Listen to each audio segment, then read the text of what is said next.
ਕੀ ਬਣਿਆ 6 ਮਹੀਨਿਆਂ ਦੀ ਸਜ਼ਾ 2 ਸਾਲਾਂ ਦੀ ਕਰਾ ਕੇ ਬਹਿ ਗਏ। Hai everyone, welcome to Ombre Work Story. Semoga kalian sehat selalu dan diberikan rezeki yang berkah ya. Kali ini Om akan membahas alur cerita film Koplak lagi yuk. Film yang berjudul Vaisakhi List keluaran tahun 2016 ini mengisahkan tentang 2 orang napi penjara yang masuk bui karena hal-hal receh ingin melarikan diri. Salah satunya kabur karena mau ditinggal nikah, satunya lagi pengen kabur karena kangen sama anaknya. Tapi hal-hal koplak terjadi ketika mereka mencoba kabur dari penjara itu. So, mau tau gimana keseruan film ini? Nggak usah pakai lama deh, siapkan TP Mendoan plus kopi gula aren dan bumper Ombre Work Story.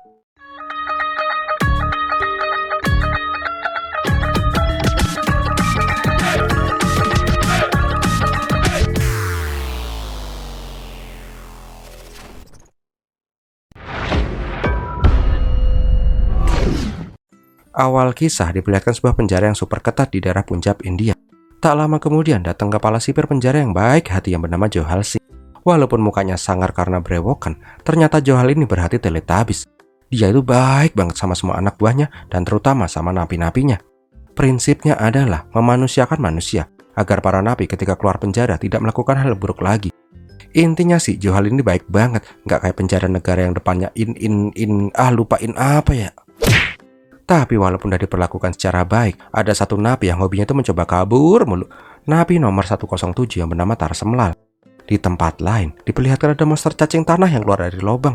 Oh alah, ini toh yang namanya si Tarsem. Kali ini dia mencoba kabur lagi. Bangke, masih di dalam itu cok. Melihat Tarsem, Johal pun menyuruh Tarsem untuk pasrah aja menerima hukumannya sampai masa hukumannya selesai. Ini udah ke-15 kalinya Tarsem mencoba kabur. Dari awalnya masa tahanan si Tarsem cuma 5 bulan, sekarang diperpanjang sampai 2 tahun karena ketahuan kabur mulu. Di sisi penjara yang lain, diperlihatkan bila ada tahanan yang bernama Jarnail nomor 112 mendapatkan tamu. Ternyata yang mengunjungi Jarnail itu adalah tunangannya yang bernama Aman. Namun bukannya senang dikunjungin sama Aman, Jarnail harus tersambar petir Zeus ketika mendapati kalau Aman ternyata akan segera menikah. Jarnail jelas saja kecewa banget dong.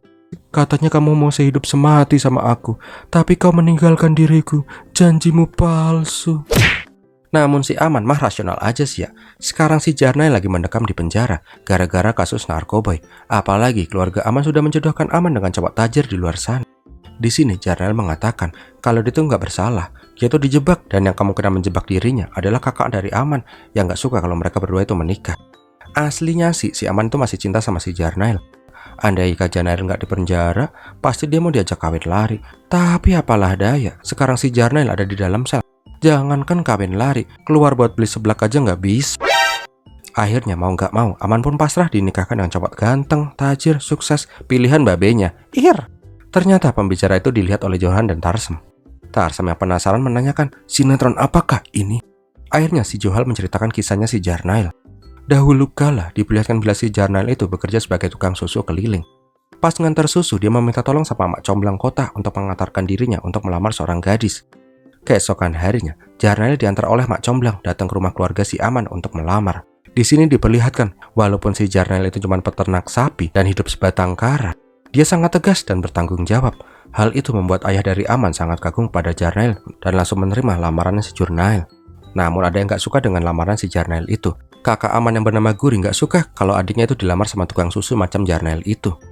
Tapi gimana ya, keluarga Aman udah srek kok. Lah piye juran. Gak lama kemudian Jarnail disuruh ngobrol sama si Aman dulu. Tetapi bangkainya, Om kirain mereka tuh udah saling kenal, pacaran gitulah. Ternyata ini adalah pertama kalinya mereka ngobrol dan bertemu secara langsung. Oh alah, si Jarnail itu naksir sama si Aman, terus langsung lamar deh. Ya ini sih yang bener sih ya, suka lihat lamar. Mantep, tapi sudahlah. Karena Aman tiba-tiba dilamar, si Aman jelas saja bingung dong, nggak kenal juga. Aman bilang dia punya mimpi nikah dengan cowok yang bisa membuat dia jatuh cinta. Lah kalau ujuk-ujuk dilamar kayak gini, bukannya jatuh cinta, ilfil mah iya. Aman pun memohon kepada Jarnail untuk tidak melanjutkan lamaran ini. Seenggaknya nunda dulu kak, sampai si Aman beneran mantap kalau si Jarnail itu adalah sosok calon suaminya yang kelak. Alah pakai bulat segala mbak, bilang aja ukah nikah sama tukang susu pakai muter-muter segala. Walaupun berat, namun karena rasa cintanya amat besar kepada Aman, Jarnail pun akhirnya mengurungkan niatnya untuk melamar si Aman. Tapi dia bingung mau bilang apa ke orang tuanya si Aman. Kalau bilang Aman gak mau, pasti Aman yang akan diomelin. Akhirnya Jarnail pun bilang ke orang tuanya si Aman kalau dia pernah datang ke dukun. Menurut Primbon, dia itu nggak akan berhasil di pernikahan yang pertama, maka dia ingin nikah dulu sama orang lain sebelum menikahin si Aman. Jelas lah orang tuanya Aman ngamuk-ngamuk, anaknya kembang desa kok masa diperlakukan seperti itu. Keesokan harinya si Jarnail pun lemes banget. Pas dia nganterin susu ke rumah temennya yang gedong, dia pun curhat sama sahabatnya si Baljit kalau pernikahannya mah batal. Sedangkan di tempat lain diperlihatkan bila si Aman sedang bekerja di sebuah lembaga pendidikan non-profit yang mengajari orang-orang buta huruf untuk bersekolah lagi. Ya kayak paket A gitulah kalau di kita. Tapi pas lagi ngajar om-om brewokan yang tua bangka, di depan sekolah Jarnail menunggu si Aman. Intinya si Jarnail pengen mencoba kembali mendekati si Aman. Dia pengen berusaha agar si Aman bisa jatuh cinta kepada dirinya. Tapi si Aman mah ogah, lah langsung pergi ngeluar begitu aja cok. Keesokan harinya si Jarnail masih aja nggak nyerah. Dia pun ikut masuk ke kelasnya si Aman buat belajar membaca. Padahal dia udah pinter banget aslinya. Bahkan dia memperkenalkan diri ke kakek-kakek teman sekelasnya dengan nama Lover alias Cinta. Asik bucinmu mas. Keesokan harinya pas pulang sekolah, si Aman langsung kabur karena ilfil dibuntuti terus sama si Jarnail. Di sini akhirnya mereka berdua malah berdebat karena si Aman gak sengaja menghina pekerjaan si Jarnail yang cuma tukang susu keliling. Udah gitu Jarnail juga gak bisa membaca lagi karena ikut kelasnya. Duh mbak, itu mah namanya modus. Masa gitu aja gak peka sih? Nah pas mereka berdua lagi berdebat, dari kejauhan Guri dan temannya si Botak memandangi si Jarnail dan Aman dengan sinis. Nah di sini diketahui Botak itu merupakan pengedar narkoba di desa. Dia pun mengancam tidak akan memberikan barang lagi ke Guri kalau si Aman gak nikah sama dirinya. Karena gak bisa hidup tanpa kecubung bubuk, Guri pun menyegat si Jarnail. Intinya sih, Guri bilang kalau Botak ini adalah calon suaminya si Aman. Lihat aja, si Botak ini tampan, rupawan, dan tajir. Dah sana lu angkat kaki, jangan deketin si Aman lagi. Bangke, itu biji pelar pasti netes. Ya bener sih angkat kaki, tapi gimana ya? Maksudnya tuh cabut, pergi minggat gitu loh. Bukan angkat kaki nendang Dragon Ball-nya orang mas. Beberapa hari kemudian diperlihatkan bila kakek-kakek mengikuti kelasnya si Aman menanyakan di manakah Lover. Karena sudah beberapa hari si Lover itu nggak kelihatan. Nah karena pertanyaan itulah membuat si Aman juga jadi ikut penasaran. Siang harinya pas Aman pulang gawe, ternyata si Jarnail lagi menunggu di luar dan dia pun pura-pura nggak ngeliat si Aman.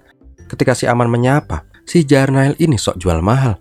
Ketika si Aman minta maaf dan pengen jadi temannya si Jarnail pun, si mas tukang remes-remes susu ini, susu sapi loh ini yang om maksud, bukan susunya. Sudahlah.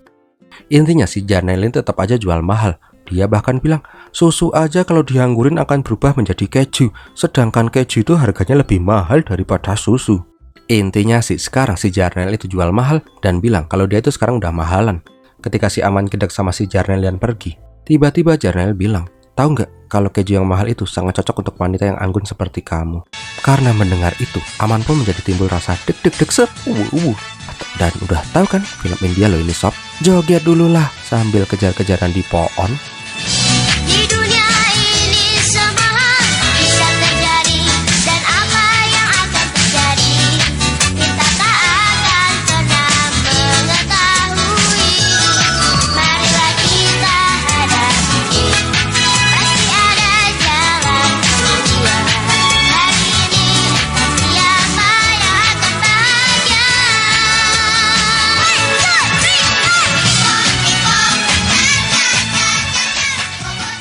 Nah, karena udah sama-sama paling in love, akhirnya Jarnail kembali melamar si Aman.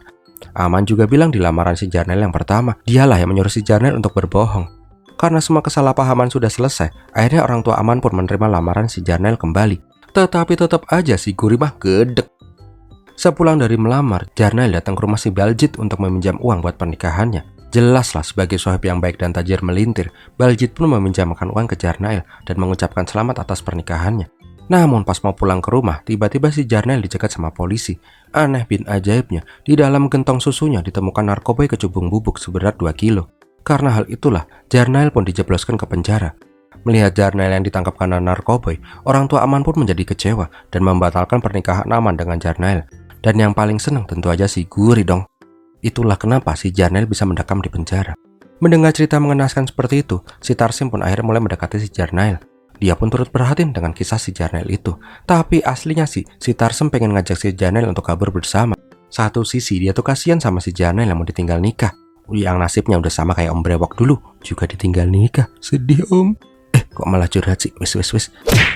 Satunya lagi, dia butuh partner buat melancarkan usaha kaburnya itu. Namun di sini Jarnail mah sama sekali nggak tertarik, dia nggak mau berbuat kriminal. Tetapi nggak lama kemudian, si Jarnail mendatangi si Tarsem. Intinya sih dia galau. Kalau dia nggak kabur, si Aman bakal nikah sama orang lain. Tapi kalau dia kabur, berarti dia mengaku sebagai kriminal beneran. Di sini akhirnya Tarsem menceritakan kisahnya, kenapa dia pengen kabur dari penjara. Sebelum masuk ke penjara, Tarsem itu merupakan seorang penjual mainan anak-anak keliling. Mainan balon toet. Diceritakan juga bila Tarsem itu adalah seorang ayah tunggal.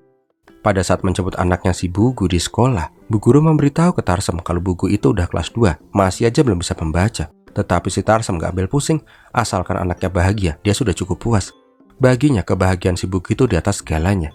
Yuk nak, joget dulu biar stres kita hilang. Jelaslah punya wali murid sedeng macam Tarsem gini, Bu Guru pun langsung loyor pergi begitu aja.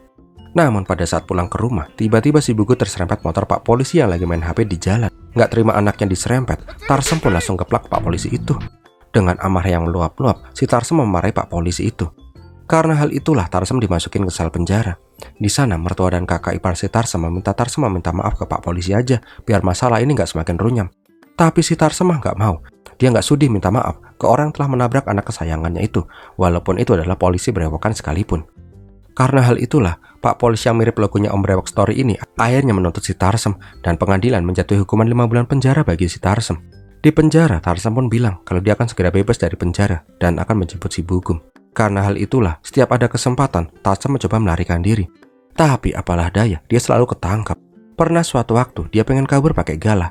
Itu di belakangmu Pak De ya bang, kayak dasar film komedi. Intinya sih, Tarsem mengeluarkan jurus mabur melintang. Malah delosor cok. Karena hal itulah, setiap kali dia melarikan diri, hukumannya pun semakin ditambah. Yang aslinya cuma harus dipenjara selama 5 bulan, sekarang dia sudah mendekam di penjara 1,5 tahun. Karena sama-sama punya masalah di luar, akhirnya mereka berdua pun sepakat untuk kabar bareng nanti malam. Tak lama kemudian, para napi pun dikumpulin di lapangan. Intinya sih, untuk menyambut hari besar Vaisakhi, penjara itu akan kedatangan tamu Menteri Hukum. Pak Menteri juga mengatakan akan memberikan hadiah untuk semua napi, dan akan memberikan 2 hadiah tak terduga untuk napi yang beruntung. Namun di sini, Jarnail dan Tarsem pun udah mantap akan cabut malam ini juga. Malam harinya, Tarsem pun mulai melancarkan aksinya. Dia pun langsung membuka kunci gembok yang dia ambil dari sipir kemarin. Gak lupa, dia juga membebaskan si Jarnail. Bang, gak ada penjaga. Aduh, untung tuh penjaga pelor, nempel langsung molor. Jadi 2 koplak ini pun bisa lewat dengan santai, lancar jaya adem ayem. Gak lama kemudian mereka berdua pun dilesep jadi siluman ulat tanah biar bisa keluar dari penjara itu. Intinya sih, mereka berhasil keluar penjara dengan jaya.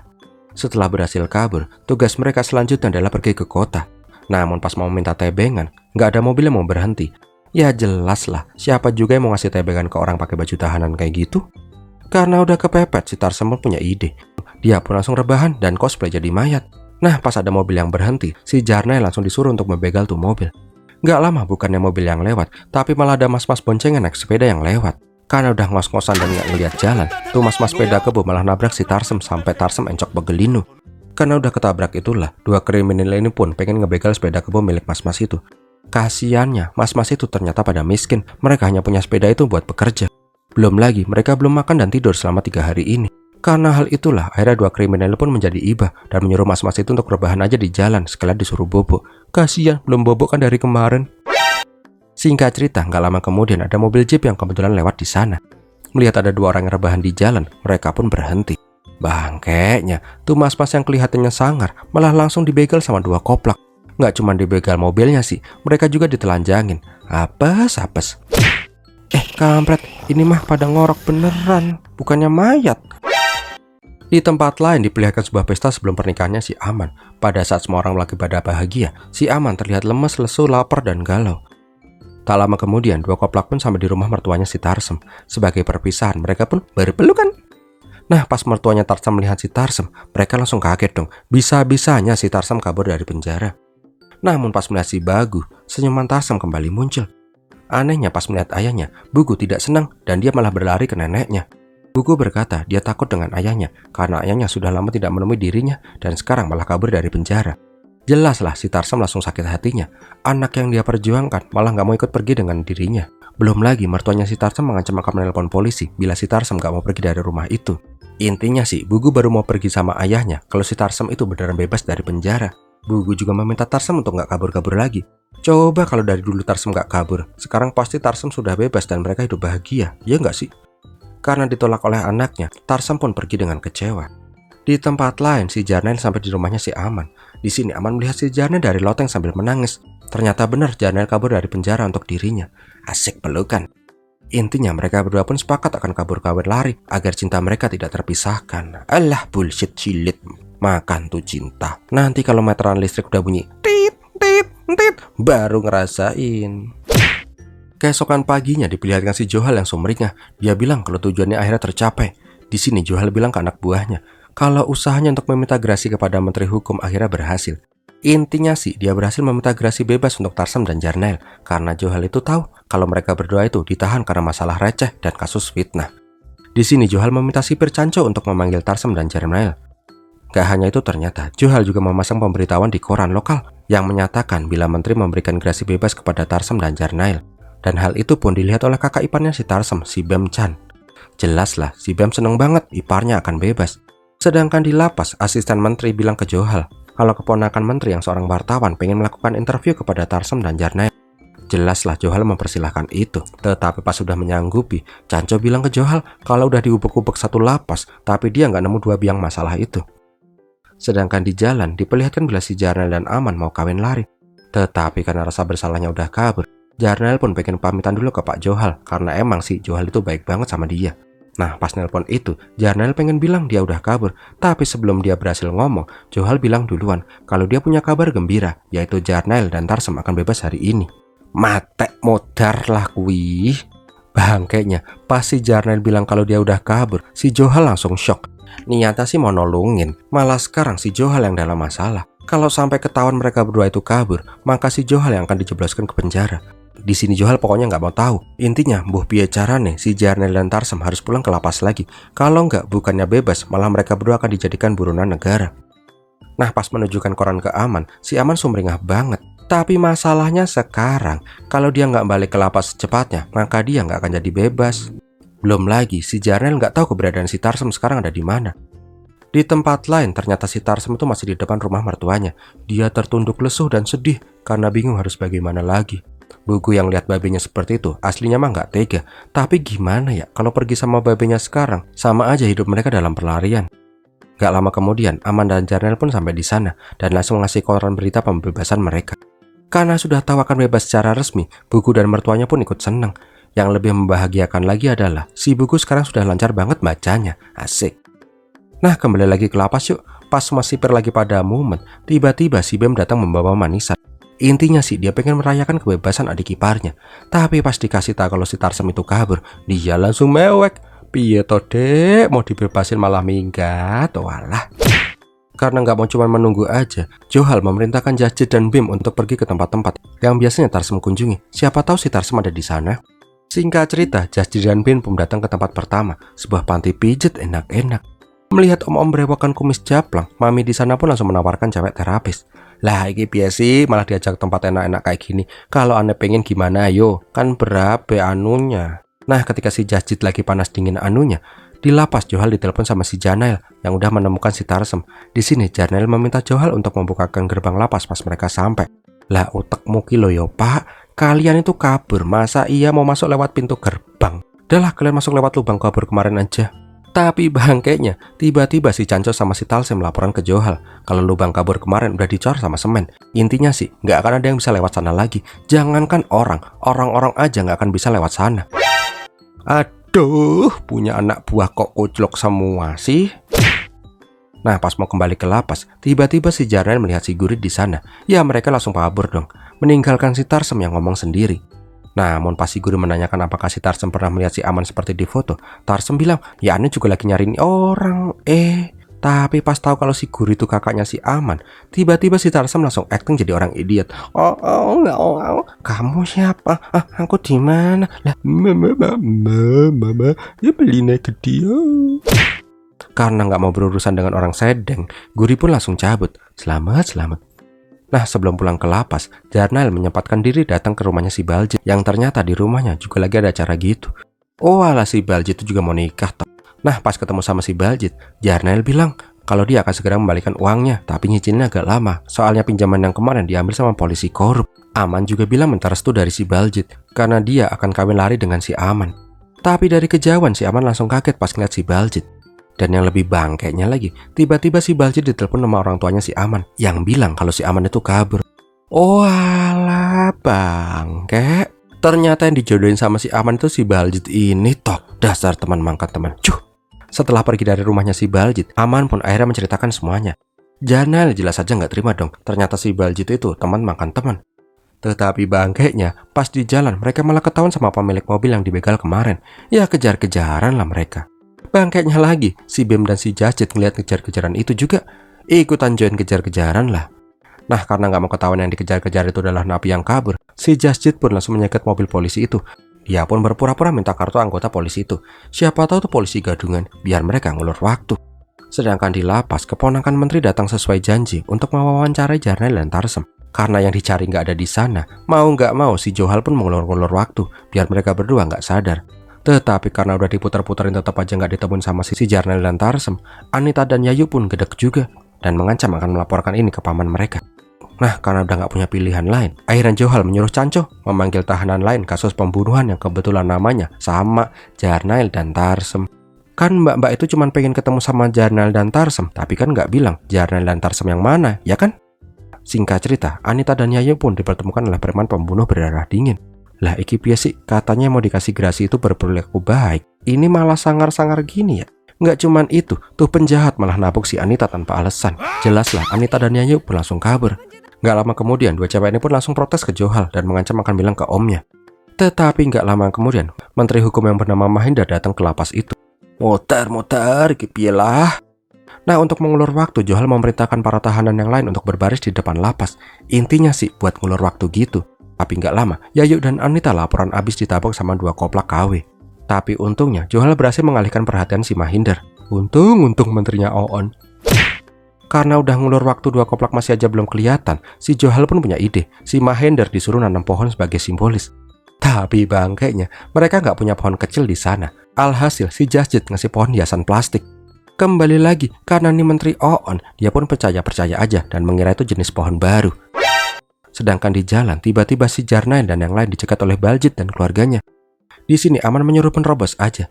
Tapi Jarnail yang gentleman pengen ngomong secara langsung sama si Baljit karena dia masih menganggap si Baljit itu adalah sahabat dari kecilnya. Namun di sini Baljit keceplosan kalau dialah yang menjebak si Jarnail biar masuk ke penjara. Aslinya Baljit itu sudah naksir sama si Aman, tapi kedua ngelamar sama si Jarnail. Karena hal itulah si Baljit menjebak si Jarnail dengan memasukkan kejubung bubuk ke termos susunya si Jarnail. Dia juga lah yang menyuruh polisi-polisi korup untuk menangkap si Jarnail. Karena udah ketahuan busuknya, Jarnail pun jadi marah. Gelut lah, cowok masa jambak-jambakan lah. Ini mereka malah gelutnya kayak gitu. Ah, bolah. Nah, karena melihat sahibnya mau digebukin, si Tarsem pun ikutan join mabar. Ternyata aku kuat ya. Jurus tabukan melintir-lintir.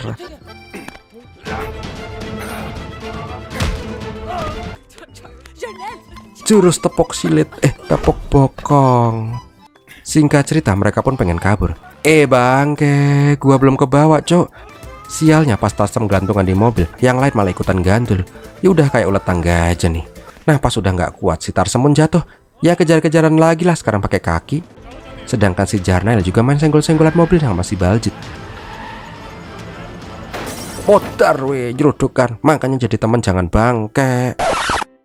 Kembali lagi ke Tarsem. Bangkenya pas kejar-kejaran itu, si Tarsem capek. Dia malah ngebegal sepeda kebo milik om-om yang lagi pipis. Nggak cuman itu, dia juga nerobos orang kampanye. Dan bangke bin bangkeknya lagi, pas ada iring-iringan jenazah, nih biang masalah malah nyulik tuh jenazah. Mayat kok malah diboncengin toh Pak D. Sialnya, pas sudah bisa lolos, dia malah mental. Tapi bokongnya harus ketujlep besi. Sampai-sampai dia udah nggak bisa ngentut lagi selamanya. Lobok-lobok. Kembali lagi ke lapas. Intinya sih, Johal gimana pun caranya mencari cara biar agar mengulur waktu. Singkat cerita, acara puncak pun tiba, yaitu acara simbolis pembebasan Tarsem dan Jarnail. Di sini Pak Menteri disuruh pidato dulu. Namun karena ini Menteri Oonnya parah, dia pun nggak bisa pidato kalau nggak ada teks. Bangkenya, pas baca teks itu, yang dibaca adalah surat cinta keselingkuhannya. Ya semua napi di sana langsung pada ketawa guling-guling dong. Punya menteri gini amat ya. inilah menteri hasil jatah partai. Kayaknya sih ya. Sedangkan di luar, Jarnel dan Tarsem pun mencoba masuk ke lubang kemarin. Tapi apalah daya, tuh lubang udah bumpet, pet. Nggak kehabisan ide, mereka pun mencoba cara lama. Nabrakin mobil jeep mereka ke tembok. Lah, gores aja enggak tuh tembok. Oh, lanjut deh pakai tali. Awalnya sih hampir berhasil, tapi di tengah jalan tuh tali malah pedot. Sedangkan di dalam, karena dua koplak tak kunjung datang, Johal pun akhirnya pasrah. Dan dia pun pengen ngaku kalau Jarnel dan Tarsem itu kabur. Tapi untungnya dua koplak ini nggak nyerah. Mereka pun menggunakan jurus kungfu tongkat terbang melintang. Alhasil mereka pun sampai di panggung tepat waktu. Keren ya bisa gitu, namanya juga film India sob. Intinya sih, kedua orang ini pun diberikan gerasi khusus oleh Menteri Hukum untuk bebas secara bersyarat. Tak lama kemudian di luar penjara, Tarsem dijemput oleh mertua, ipar, dan Bugu. Karena babenya udah bebas resmi, Bugu pun sekarang udah mau memeluk ayahnya dan berjanji akan bersama ayahnya selamanya. Sedangkan di pintu satunya lagi, Jarnel juga dijemput oleh keluarganya si Aman. Intinya setelah tahu semuanya, keluarga Aman pun ingin Jarnel aja yang menikah dengan si Aman. Dan filmnya pun berakhir. Bentar, ada nyempil dikit. Di dalam, si Johal yang emang masih jomblo malah mencoba merayu si Anita. Sikat pak deh, pulen tuh Mbak Anita. Tamat deh. Wow, gimana film ini sob? Semoga menghibur ya. Dah, gitu dulu aja. Om Brebox pamit dulu. Sampai jumpa di video om selanjutnya. Terima kasih sudah menonton sampai di detik ini. Bir milatihin.